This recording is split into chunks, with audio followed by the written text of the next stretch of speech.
નમસ્કાર વિદ્યાર્થી મિત્રો, તમારું ખૂબ ખૂબ સ્વાગત છે મારી આ ચેનલ સ્ટડી વિથ નેન્સીમાં. જો હજી સુધી તમે મારી આ ચેનલને સબસ્ક્રાઇબ ના કરી હોય તો જલ્દીથી સબસ્ક્રાઇબ કરજો. આજે આપણે પ્રકરણ નંબર 3 કેટલા ચોરસ જોઈશું. તો જુઓ, અહીં આપણને પહેલાં એક આખું મોટું લંબચોરસ આપેલું છે, એમાં નાના નાના ટપકા આપેલા છે. અહીં ટપકા વડે એક ચોરસ દોરેલું છે અને સૂચના જુઓ શું આપી છે કે બિંદુઓથી બનાવેલ કાગળ પરના લાલ ચોરસની બાજુઓ માપો. કે આ બિંદુઓ વડે જે ચોરસ લંબચોરસ કાગળ ઉપર જે ચોરસ બનાવેલો છે એની બાજુ માપવાની. તો તમે આની બાજુ માપશો તો કેટલી થશે? અહીંયા 1 સેન્ટીમીટર થશે સ્કેલ વડે માપવાનું. તો અહીંયા કઈ ચારેય બાજુ આની કેવી થશે? 1 સેન્ટીમીટર થશે. તો હવે જુઓ, આપણે બાજુમાં આપી. હવે આપણે કીધેલું છે કે આવા 12 ચોરસ વડે અલગ અલગ પ્રકારના જેટલા પણ લંબચોરસ બને તે દોરો. કે આવા જે 12 ચોરસ છે એના વડે જેવી રીતે અલગ અલગ પ્રકારના લંબચોરસ બને તેવી રીતે આપણે દોરવાનું છે. કે 12 ચોરસનો ઉપયોગ કરીને લંબચોરસ બનાવવાના છે. લંબચોરસ એટલે શું કે અહીંયા જો સાઈડમાં એક લંબચોરસ દોરું કે જેની સામસામેની બાજુઓ કેવી હોય? સરખી હોય. એને આપણે શું કહીએ? લંબચોરસ. આ બાજુ ને આ બાજુ સરખી હોય, આ બાજુ ને આ બાજુ સરખી હોય. તો આપણે 12 ચોરસ વડે બનાવવાના છે. તો 12 ચોરસ વડે આપણે એક લંબચોરસ બનાવવું હોય તો આમ થઈ જાય. પહેલા 1 2 3 1 2 3 4 5 6 7 8 9 10 11 ને 12. એટલે અહીંયા સુધી આવશે 12 ચોરસ. આ તમે જોશો, અહીંથી તમારા સ્કેલ વડે સીધી લીટી દોરી દેવાની. અને આ જોવો, આવી રીતે ચોરસ, આ બધા ચોરસ બનશે. આપણે કેટલા? કુલ 12 ચોરસ બનાવવાના છે. તો 1 2 3 4 5 6 7 8 9 10 11 ને 12. તો 12 ચોરસ વડે આપણે શું બનાવ્યું? એક લંબચોરસ. આવી રીતે જોવો, એક લંબચોરસ બન્યો. આ બંને બાજુ સરખી ને આ બંને બાજુ સરખી. તો આવી રીતે 12 ચોરસ વડે એક લંબચોરસ બન્યો. હવે આપણે એવા અલગ અલગ લંબચોરસ બનાવવાના છે. આવા બીજા પણ બનાવવાના છે. તો અહીંયા જોવો, આપણે બીજી રીતે બનાવવું હોય તો અહીંથી આપણે કેટલા લઈ લઈએ? 1 2 ને 3 લઈ લઈએ. અહીંથી 3 ચોરસ આવી રીતે નીચેથી લઈએ તો તમને સમજ પડે કે આ 1, પછી આ 2 અને આ 3. આ 3 ચોરસ લીધા. પછી અહીં 4 5 ને 6, પછી 7, આ 7મું, 8મું, 9મું, આ 10મું, પછી આ 11મું અને આ 12મું. તા જોવો, પાછું કેટલા થયા? 12 ચોરસ બનશે આવી રીતે. તો આ પણ 12 ચોરસ વડે એક લંબચોરસ બનશે. આખો શું બનશે? આવી રીતે એક લંબચોરસ બનશે. હવે એવી જ રીતે અહીંયા પણ 12, અહીંયા આપણે કેટલા લઈ લઈએ? 4 લઈ લઈએ. અહીંથી આપણે કેટલી લઈ લઈએ? 1 2 3 લીટી લઈ લઈએ. અહીંથી 1 2 ને 3, એટલે આડા 3 અને આડા કેટલા થશે? અહીંથી 4. ક્યાં જોવા? 1, પછી આ 2 3 અને 4. અહીંયા આપણે કેટલા લીધા હતા? 1 2 ને 3 લીધા હતા. અને હવે અહીંયા આપણે કેટલા લઈ લઈએ? 4 લઈ લઈએ. તો આપણે 4 લીધા. તો શું થશે? આવી રીતે 3 લાઈન બનશે. ત્યારે શું થશે? 12 થશે. કે 12 નાના નાના ચોરસ વડે આપણે શું કર્યા? અલગ અલગ લંબચોરસ બન્યા છે. કે આ 12 ચોરસનો આપણે ઉપયોગ કર્યો. 1 2 3 4 5 6 7 8 9 10 11 12. આમાં પણ આપણે 12 ચોરસનો ઉપયોગ કર્યો. આમાં પણ 12 ચોરસનો ઉપયોગ કર્યો. આમાં પણ આપણે 12 ચોરસનો ઉપયોગ કર્યો. તો હવે જો આપણે અલગ અલગ રીતે 12 ચોરસ વડે આપણને અલગ અલગ લંબચોરસ મળ્યા. આપણે આવી જ રીતે તમારે બીજા પણ લંબચોરસ દોરવાના છે. અહીંયા જે ખાલી જગ્યા છે એમાં બીજા લંબચોરસ દોરી શકો. હવે જોવું કીધેલું છે કે તમે કેટલા લંબચોરસ બનાવી શક્યા. તો તમારે કીધે જેટલા લંબચોરસ આમાં બન્યા હોય એટલા લખવાના છે આ ખાલી જગ્યામાં. તો હવે જોવું આપેલું છે કે દરેક લંબચોરસ 12 સમાન ચોરસમાંથી બન્યા છે. તેથી દરેકનું ક્ષેત્રફળ સરખું છે, પરંતુ તેમની હદ અને લંબાઈ અલગ અલગ છે. અહીં એક છે. ક્યાં જોવો, આપણને એક લંબચોરસ આપેલું છે કે આ બધા જ લંબચોરસ છે એમાં ચોરસ કેવા છે? સરખા જ છે. બધામાં ચોરસ સરખા જ છે. એટલે એનું શું થશે?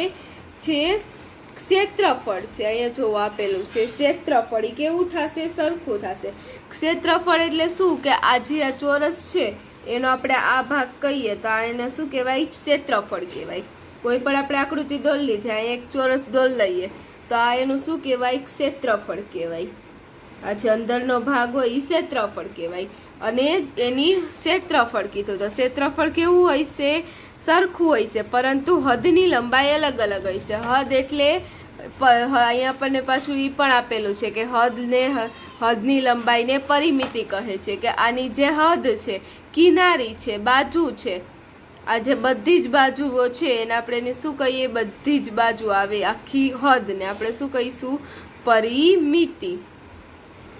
તો આ ક્ષેત્રફળ અને આ પરિમિતિ. તો આપણને એમ કીધું છે આ ક્ષેત્રફળ તો બધાયના કેવા થશે? આ ચોરસ, આ લંબચોરસ છે, આ લંબચોરસ છે, આ લંબચોરસ છે, બધાયમાં કેવા થશે? ક્ષેત્રફળ અંદરનો ભાગ કેવો થશે? સરખો જ થશે. કેમ કે બધાયમાં 12 ચોરસનો જ ઉપયોગ થયો છે.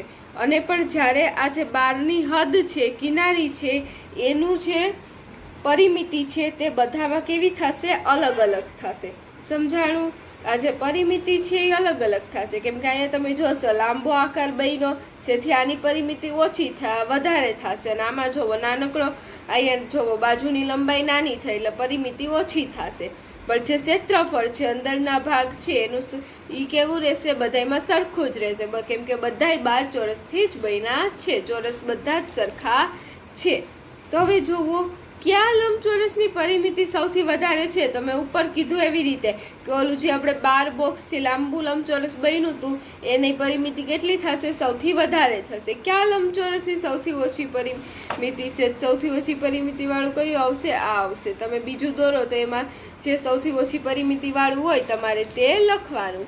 હવે જોવો આગળ જોઈએ તો અહીં જોવો આપેલું છે ટિકિટનું માપ, મેઝરમેન્ટ. કે અહીંયા જોવો આપણને વિવિધ પ્રકારની ટિકિટો આપેલી છે અને એની જે ચોરસ બોક્સ છે એમાં વિવિધ પ્રકારની ટિકિટો આપેલી છે. આપણે એના માપ જોઈએ તો જોવામાં કીધેલું છે કે આ રસપ્રદ ટિકિટ જુઓ.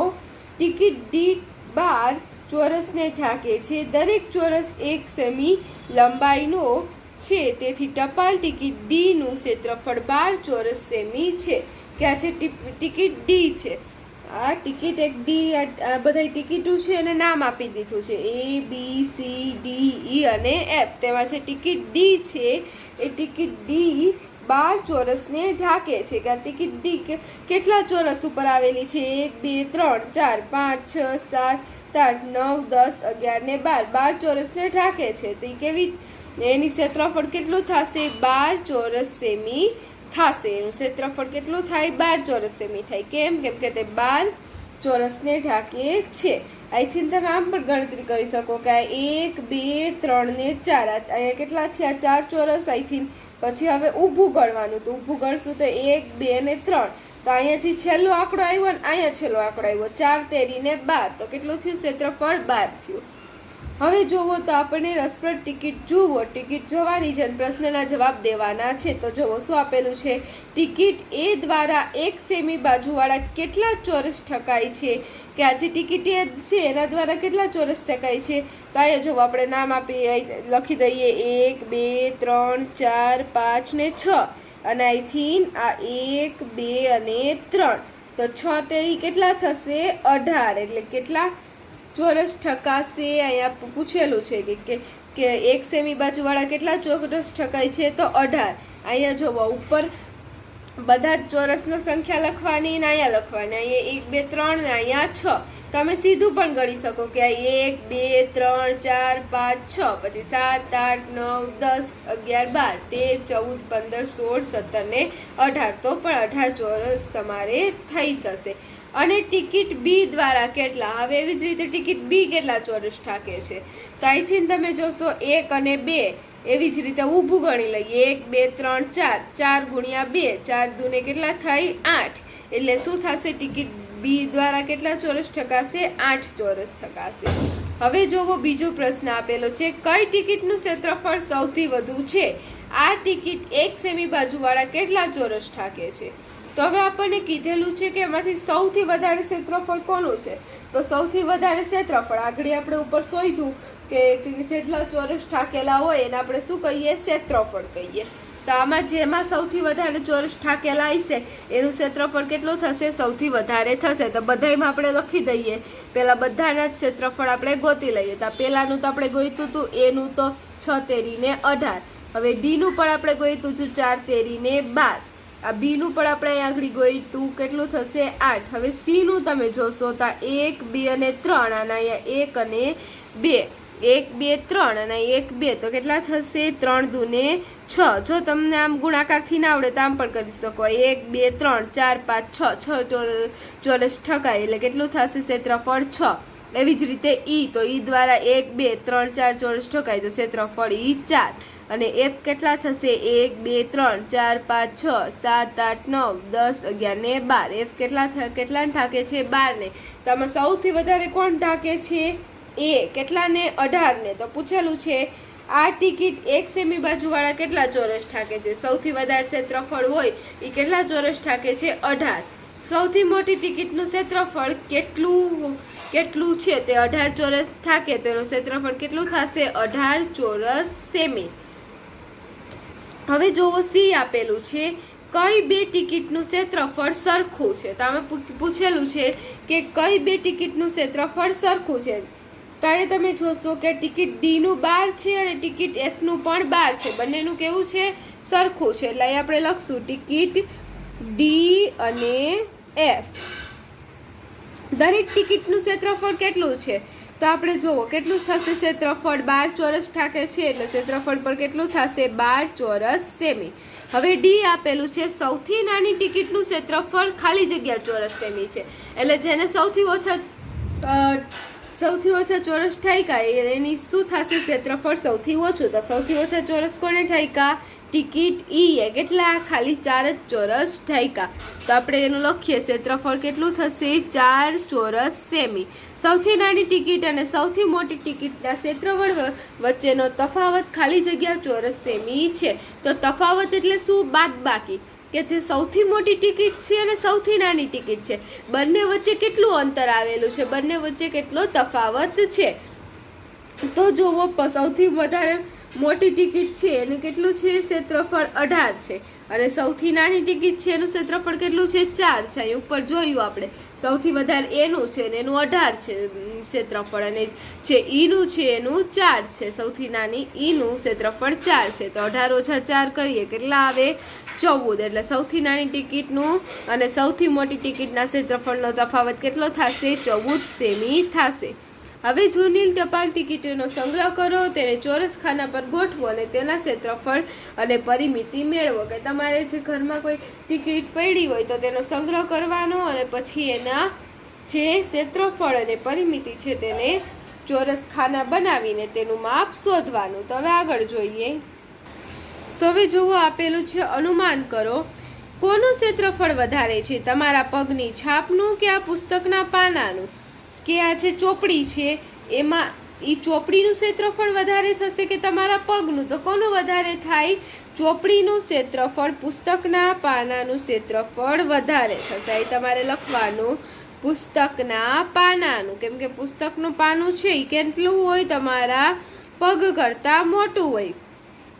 કે તમે તે પુસ્તકના પાના ઉપર તમે કોઈ પાના ઉપર પગ રાખશો તો તમે જોશો કે છે તમારો પગ છે એ પાનાની અંદર જ આવી જશે. એટલે પુસ્તકનું પાનું કેટલું હોય? મોટું હોય. તમારો પગ એના કરતાં નાનો હોય એટલે પુસ્તકના પાનાનું ક્ષેત્રફળ વધારે થાય. હવે એવી જ રીતે બીજું આપેલું છે, કોનું ક્ષેત્રફળ ઓછું થાય? હવે આમાં ઓછું પૂછેલું છે. તો 5 રૂપિયાની 2 નોટનું કે 100 રૂપિયાની 1 નોટનું? તો 5 રૂપિયાની 2 નોટ કે 100 રૂપિયાની 1 નોટ? તો 100 રૂપિયાની 1 નોટનું કેટલું થશે? ઓછું થશે ક્ષેત્રફળ. એટલે અહીં આપણે લખીએ 100 રૂપિયાની 1 નોટનું. તમે ઘરે 5 રૂપિયાની 2 નોટ પડી હશે અને 100 રૂપિયાની 1 નોટ પડી હશે તો તમે જોશો એમાંથી બંનેમાંથી કોનું ક્ષેત્રફળ વધારે થાય? તો એમાં આપણે રાખશું તો 5 રૂપિયાની 2 નોટનું ક્ષેત્રફળ શું થશે? 100 રૂપિયાની 1 નોટ કરતાં વધુ થશે. હવે જોવો, પ્રશ્ન આપેલો છે સી. 10 રૂપિયાની નોટ જુઓ, તેનું ક્ષેત્રફળ 100 ચોરસ સેમી કરતાં વધારે છે. તો જુઓ કે આપણે 10 રૂપિયાની નોટ હોય એમાં કેટલું એનું ક્ષેત્રફળ આપણને કીધેલું છે 100 ચોરસ સેમી કરતાં વધારે. તો આપણે આગળના દાખલામાં ચોરસ સેમી જોયા હતા ટપાલ ટિકિટોમાં. ટપાલ ટિકિટો 18 સેમીની એવે સેમીની હતી. તો આપણને 10 રૂપિયાની 100 ચોરસ સેમી કરતાં વધારે થાય તો આપણે લખશું ના, કેમ કે થશે નહીં, કેમ કે 100 ચોરસ સેમી કેટલા થાય? ખૂબ જ મોટા થાય. એટલી બધી મોટી નોટ હોતી નથી. હવે ડી આપેલું છે વાદળી રંગના આકારનું ક્ષેત્રફળ પીળા રંગના આકારના ક્ષેત્રફળ કરતી વધારે છે. શા માટે? કે આ છે વાદળી રંગનું આકાર છે એનું છે આ ડી રંગનો આકાર છે એના કરતાં ક્ષેત્રફળ વધારે છે. તો શા માટે? તો આનું ક્ષેત્રફળ આના કરતાં શા માટે વધારે છે? તો અહીં તમે જોશો કે આના કરતાં આનો આકાર વધારે છે ને આ વધારે જગ્યાને આવરે છે. જેથી આ જે વાદળી રંગનો છે આકાર એનું ક્ષેત્રફળ કેટલું થશે? વધારે થશે. આ મોટો આકાર છે ને એની જગ્યા પણ વધારે રોકે છે. હવે ઈ આપેલું છે પીળા રંગના આકારની પરિમિતિ વાદળી આકારના પરિમિતિથી વધારે છે. શા માટે? તો આમાં જોવો કઈ પીળા રંગની પરિમિતિ કેટલી થશે? વાદળી રંગના આકારની પરિમિતિ કરતાં વધારે છે. તો શા માટે? તો અહીંયા તમે પરિમિતિ આની કરો તો 1 2 3 ને 4 બાજુનો સરવાળો આવે અને એમાં 3 બાજુનો સરવાળો આવે.